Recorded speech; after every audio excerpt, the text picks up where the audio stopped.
Yeah, thanks everybody for joining and showing your interest in our case study. It's about a PIM implementation for a beer and wine equipment retailer. Yeah, a few words up front. This project is still in development, so probably the screenshots that I'll show you will let you know that there's some work to do, but although we wanted you to share this information with you and show you our case study.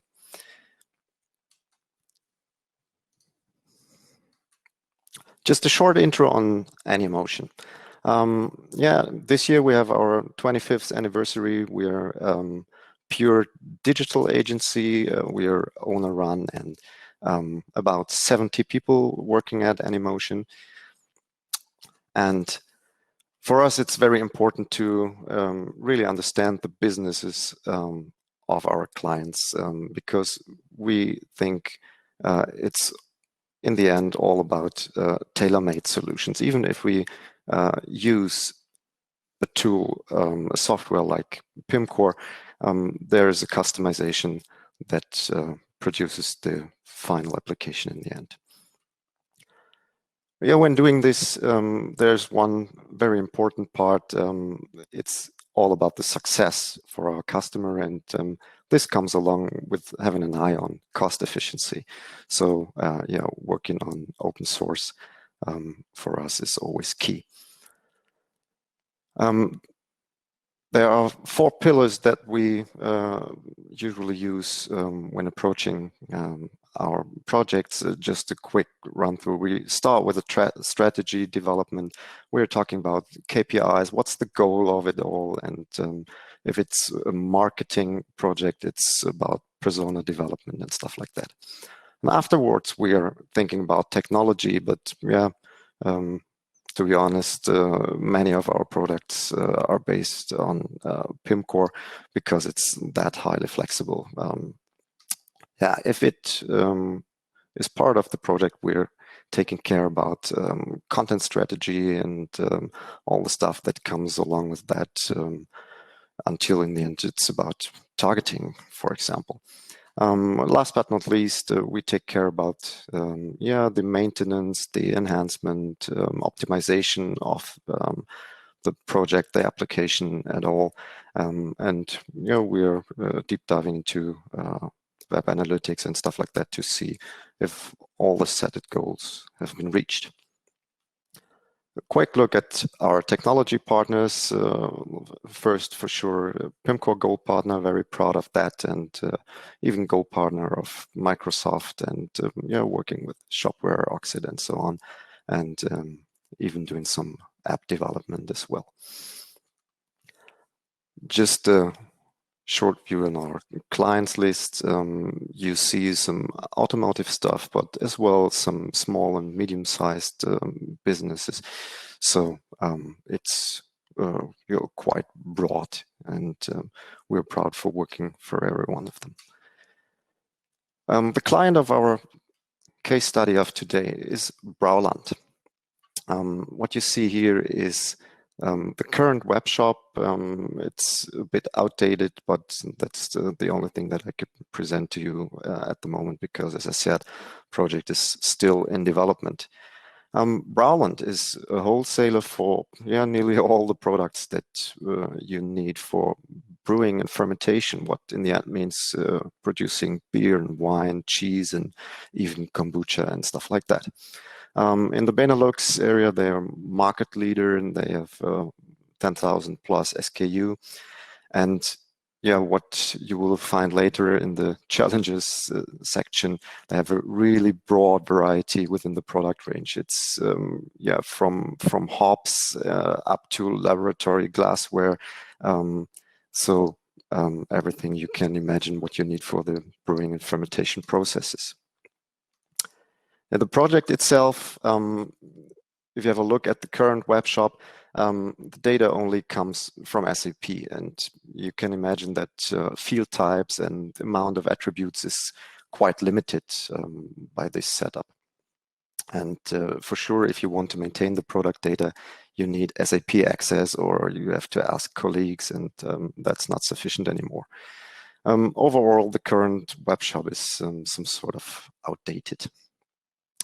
So the scope was driven by a web shop relaunch that's done by a separate agency partner of us.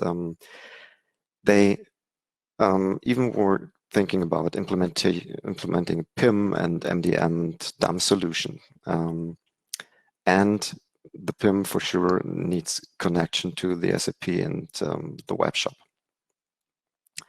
As in every project, there are some challenges. It's, as I mentioned, the broad variety of attributes. It's a very heterogeneous structure throughout the product categories.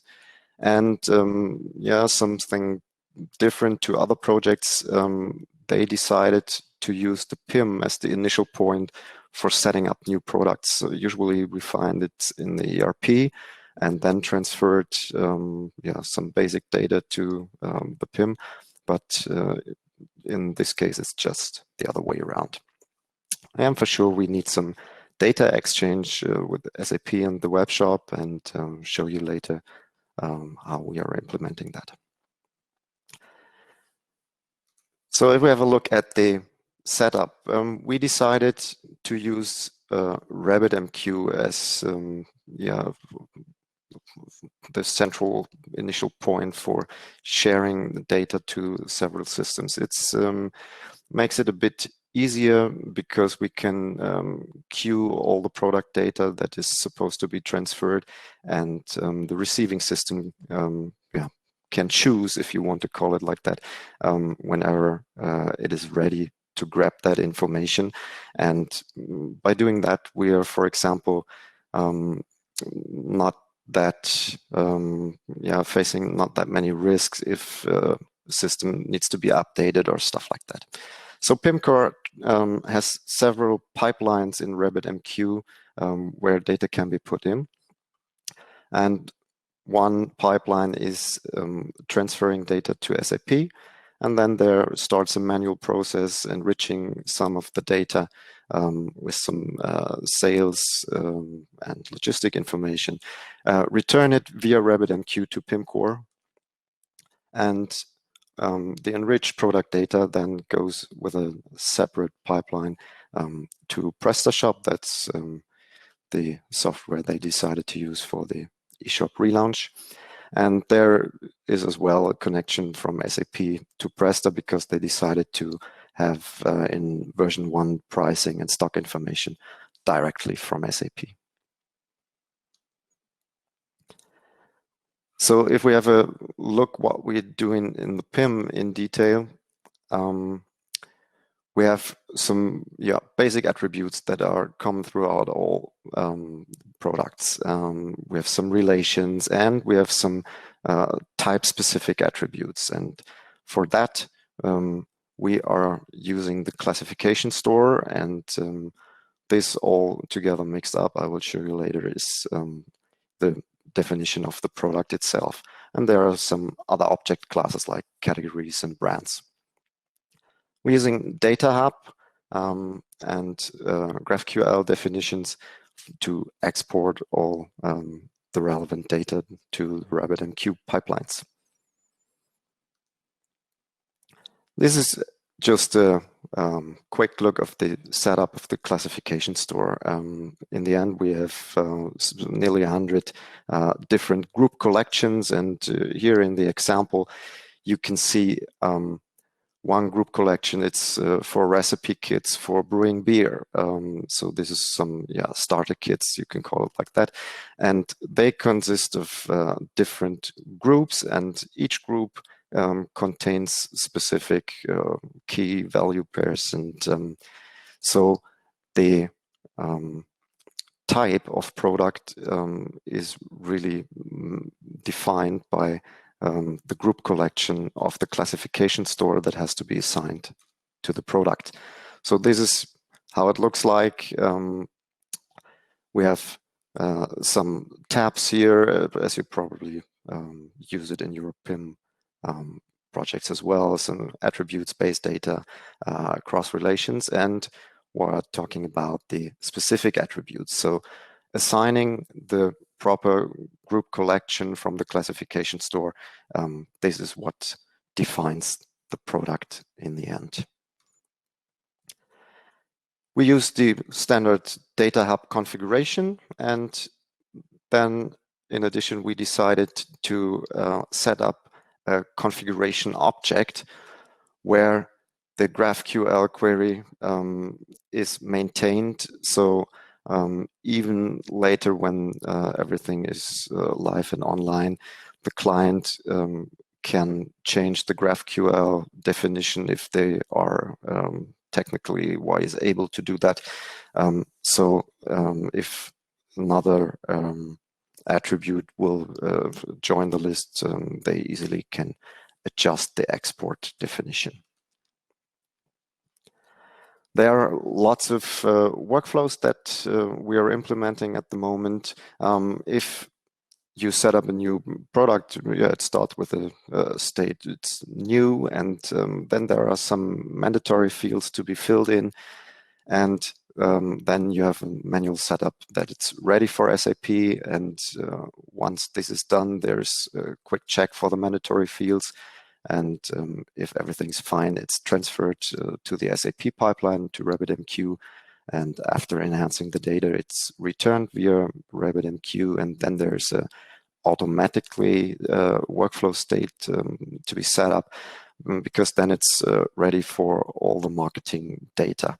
And once this data is implemented, they can set a request for publish, and then there's a special team that makes the last quality checks and decides if the product is okay for being published in the shop.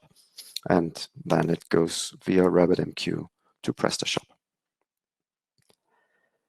Yeah, as mentioned before, we have around 100 of group collections, and that perfectly allows to distinguish all the different product types, and just using one central object class for that. The usage of RabbitMQ is really helpful for us for data exchange. It minimizes lots of impacts, for example, in case of system updates. And the GraphQL configuration for the data hub is scalable, connecting further channels or adjusting the current export definition. And it's not live at the moment, but some test runs and that we made with the client seem that we have decreased by 60% in time for maintaining the product data. So now we're ready to answer your questions. I have a colleague of mine at hand. It's Andreas, one of the responsible developers. And we're happy to hear from you now. Thank you. That was really interesting, Frank. Thanks. We're waiting for Andreas, right? In the meantime, I think we don't have any questions right now. So if you have any questions, we have 2 minutes. There is one question. The question is, maybe you can answer it anyway, Frank. How do you handle dynamic text inputs? Like, for example, search keywords in products. It's not part of phase one, but we're thinking about lots of enhancement. For example, product-specific FAQ stuff, and all this will come along with enhancing the object class definition and allow the marketing team to put in those values. Okay, cool. So maybe we have time for one more question and then we're done. So there's a question. Do you use the PIM core tagging feature? That's decision has not been made yet. It's definitely not for the products in phase one, but they're thinking about tagging the assets more for internal use. And if it comes to enhanced filtering within the shop, it still can be a way to use the tagging for the products as well. Okay. Then thank you for your time. We will go on with the next talk right now. And this is Michael from Two Cream. Thank you, Frank. We will see each other. Bye. Yes, thanks a lot, and thanks everybody for listening. Bye. Bye.